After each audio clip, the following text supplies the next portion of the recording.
When designing your kitchen, where do you start? What are some rules of thumb for making it great? Let's go step by step. First, decide what you want from your kitchen so you can personalize it. Do you want your kitchen to be the main attraction at every party? A culinary mecca? A central hangout? Take our kitchenology quiz on Pulte.com to help. Once you've determined your kitchen usage, it's time to choose your finishes and features. Start by selecting foundational items like your cabinet finish and door style.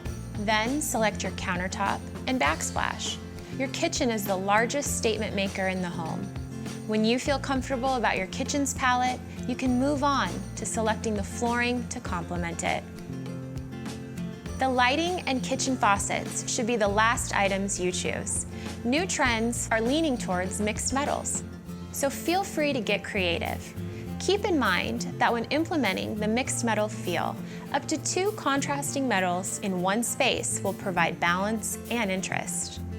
If you love the look of stainless faucets and cabinet hardware, but also love the bold impact matte black adds to the lighting element, go for it. Talk to one of our design experts.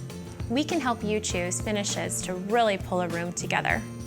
If you want more ideas for your kitchen or any other room, talk to one of the trained experts in our design centers.